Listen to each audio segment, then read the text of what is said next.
Hi everyone, my name is John Thiel. I'm Kirtland's history instructor. It's January, and that means that Martin Luther King Jr.'s birthday is upon us once again. And I've been asked to record this short film for Kirtland students, its staff, and its faculty as a way to commemorate this holiday. And when I was asked to do this, my first thought was, okay, Kirtland isn't even closed on Martin Luther King Jr. Day. I know most schools in other parts of the country are. A lot of schools in northern Michigan stay open on MLK Day. I remember when I first started teaching history at Kirtland back in 2001, and my wife moved up here with me. She grew up in Oakland County, a suburb outside of Detroit. And she was shocked to find out that we actually had school on Martin Luther King Day every January. And a lot of students of mine don't seem to care. And when I say they don't care, I don't think they don't see that Martin Luther King Jr. is historically important. They see that, I guess. But when I say they don't care, they say to me, I've actually had students say to me, why does it matter? Why do we need MLK Day off? It's all white people in northern Michigan. And let's be honest here, it's not all white people in northern Michigan, but we're not the most ethnically and racially diverse region. We're not the most ethnically and racially diverse campus. And so there's this idea, a false idea, I would say, that somehow, if you're white, Martin Luther King doesn't matter to you. I don't understand that attitude, but I'm aware that it exists. And so what I want to do in this film is talk to those of us in Kirtland's community who might think, those of you out there who might think, well, I'm white, he doesn't matter to me, or all King talked about was racism. And certainly King talked about more than racism. I mean, for example, I don't know if you're watching this, how many of you have actually ever read or seen the obviously famous I Have a Dream speech that King gave in August of 1963. It's an outstanding speech. I certainly encourage all of you to see that at some point. I'm not talking about the I Have a Dream speech in this film. That's not my goal. I want to look beyond that. I want to look beyond his most famous words about the need for racial equality and racial harmony in America and look at some other issues that King addressed during his life. Certainly, I would say one of the misconceptions out there that students have is that King doesn't, quote unquote, matter as much today as he used to because, well, racism isn't as prevalent in America. Turn on your TV. Turn on CNN, turn on Fox News, turn on MSNBC. Tell me that there's no racism or racial crisis in America today. I would challenge you to be able to do that. It would be tough. But again, I want to go beyond King's attitudes on race. I want to look at King's views on other issues. Let's be honest here. If you live in Kirtland's service district, you're aware there's a lot of poverty in northern Michigan. Certainly there's a lot of poverty in America as a whole, but there is a lot of poverty in northern Michigan. One of Martin Luther King Jr.'s most common topics that he tackled constantly was the problem of poverty and social inequality in America. Economic inequality. This is something that everyone needs to deal with, he said. Not just black people, not just white people, not just the poor. He wanted every American to be aware of this. And so one of the things I'd like to do in this film, I want to let King speak to us about some of these issues. Now, I don't have recordings of Dr. King giving various speeches. I want to just give you some samples of some of his words on some issues. And so if you start with the fact that King didn't see racism just as a white versus black issue. He said one of the things that was keeping America from achieving its fullest potential was the prevalence of poverty in this country. His words in the 1950s and 60s on poverty resonate with us in the present day just as much as they did 50, 60 years ago. Just as a sample, in 1956, November of 1956, Dr. King, who, as you may know, was a Baptist minister, wrote a hypothetical letter from the Apostle Paul to American Christians. If you've ever flipped through the New Testament, you know there's a bunch of letters from Paul to various people in New Testament times. And so King wrote a hypothetical letter from Paul to American Christians. And I want to give you an excerpt from this. This is King writing in November 1956. "Oh, America! How often have you taken necessities from the masses to give luxuries to the classes? If you are to be a truly Christian nation, you must solve this problem. You cannot solve this problem by turning to communism. You can work within the framework of democracy to bring about a better distribution of wealth. You can use your powerful economic resources to wipe poverty from the face of the earth. God never intended for one group of people to live in superfluous, inordinate wealth, while others live in abject, deadening poverty. God intends for all of his children to have the basic necessities of life, and he has left in this universe enough and to spare for that purpose. So I call upon you to bridge the gulf between abject poverty and superfluous wealth. Now that was in 1956, when King was more or less just stepping onto the national stage with things like the Montgomery bus boycott of 1955. You may have heard of Rosa Parks and things like that. As the 50s gave way to the 60s, King got more and more vocal about issues relating to poverty. He wasn't just talking about racism in America. So if you flash forward about a decade, this is King in August of 1967, in an address he gave to the Southern Christian Leadership Conference. And in this speech, he was talking about what he saw as the need for this nation to address poverty and to guarantee that all Americans would have what he saw as a guaranteed income, a guaranteed amount of material comfort. Here's King in 1967. We are likely to find that the problems of housing and education, instead of preceding the elimination of poverty, will themselves be affected if poverty is first abolished. The poor transformed into purchasers will do a great deal on their own to alter housing decay.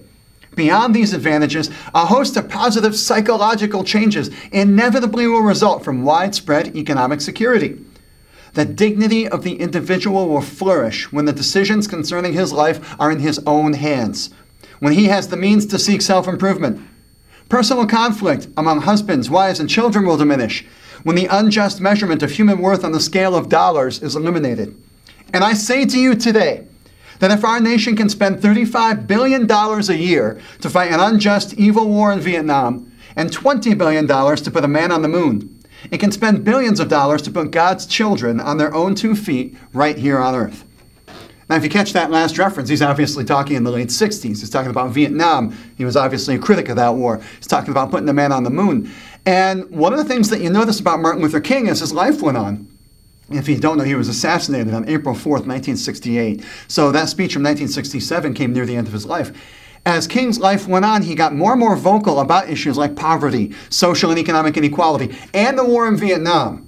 In fact, some of King's family members today will tell you, and I'm not going to say we have to be conspiracy theorists, some of King's family members will tell you that they think that Martin Luther King Jr. was assassinated because he was being more critical of the government on issues like poverty in Vietnam. They think that it was easier to sort of marginalize King, and white people didn't have to pay attention to him if he was only talking about race. But when he started talking about poverty and war, then people freaked out. And just as a sample, this is King in April of 1967. When he started talking about the war in Vietnam. And I just want to give you a snippet of this, because again, he's not just talking about the war. You might think, well, okay, he's talking about the war in Vietnam. That war ended over 40 years ago, so who cares? He was talking about the war as something that he again thought was unfairly targeting poor Americans who were fighting and dying in this war in larger numbers. And I just want to give you again a sample of this speech when he's talking about Vietnam and its larger relevance to poor Americans of all races. Here we go. This is King in 1967. Perhaps a more tragic recognition of reality took place for me when it became clear that the war was doing far more than devastating the hopes of the poor at home. It was sending their sons and their brothers and their husbands to fight and die in extraordinarily high proportions relative to the rest of the population. We were taking young black men who have been crippled by our society and sending them 8,000 miles away to guarantee liberties in Southeast Asia, which they had not found in Southwest Georgia and East Harlem. And so we have been repeatedly faced with the cruel irony of watching Negro and white boys on TV screens as they kill and die together for a nation that has been unable to seat them together in the same schools. I could not be silent in the face of such cruel manipulation of the poor. Increasingly, by choice or by accident, this is the role our nation has taken. The role of those who make peaceful revolution impossible by refusing to give up the privileges and the pleasures that come from the immense profits of overseas investments. I am convinced that if we are to get on the right side of the world revolution, we as a nation must undergo a radical revolution of values. We must rapidly begin the shift from a thing-oriented society to a person-oriented society. When machines and computers, profit motives and property rights are considered more important than people, the giant triplets of racism, extreme materialism, and militarism are incapable of being conquered. Now, if that seems too anti-war for your taste, I understand that. I didn't quote that speech to criticize the war in Vietnam specifically. But King saw it as a larger symptom of a problem where he thought America had reached such depths of economic inequality that he felt he had to speak out. And the last thing I want to bring up, I think is very crucial for us as members of Kirtland's community, whether we're faculty, staff members, students, is that King felt that one of the problems with this country, and this is a very crucial statement that King made, is that we as Americans have been conditioned not to question this situation. We've been conditioned not to challenge a situation that allows this sort of inequality to happen. Earlier in his life, King wrote when he was in college about the role of education in America. And he said that too often education teaches us to value memorization of facts and jumping through certain hoops that authority figures want us to jump through over thinking for ourselves and challenging those authority figures. And so I want to just give you one last bit of King's words here as we close this film out. This is King earlier in his life. This is 1947 while he was still a student in college. And he's talking about what he saw as the value of education, the purpose of education. Education must train one for quick, resolute, and effective thinking. To think incisively and to think for oneself is very difficult. We are prone to let our mental life become invaded by legions of half-truths, prejudices, and propaganda. At this point, I often wonder whether or not education is fulfilling its purpose. A great majority of the so-called educated people do not think logically or scientifically. Even the press, the classroom, the platform, and the pulpit, in many instances, do not give us objective and unbiased truth. To save man from the morass of propaganda, in my opinion, is one of the chief aims of education. Education must enable one to sift and weigh evidence, to discern the true from the false, the real from the unreal, and the facts from the fiction. The function of education, therefore, is to teach one to think intensively and to think critically. Intelligence plus character. That is the true goal of education. King says that we don't think for ourselves often enough. We go through life and we just accept what we're told. We turn on the TV and we see some talking head saying, well, this is how things are. And they're obviously telling us their opinion on something. And we just swallow it and we move on and we just accept these things. I'm not necessarily pointing my finger and just say Fox News or CNN, but the media is part of this problem.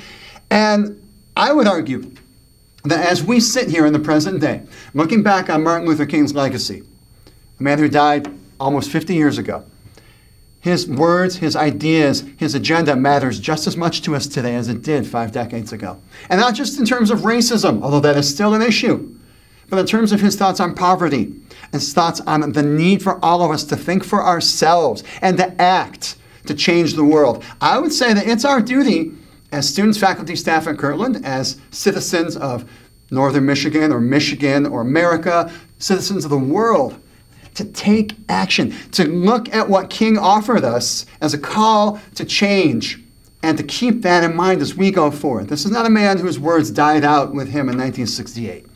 And so King's legacy is still with us today, and I would ask you all to remember that as we observe Martin Luther King Jr.'s birthday. Thank you.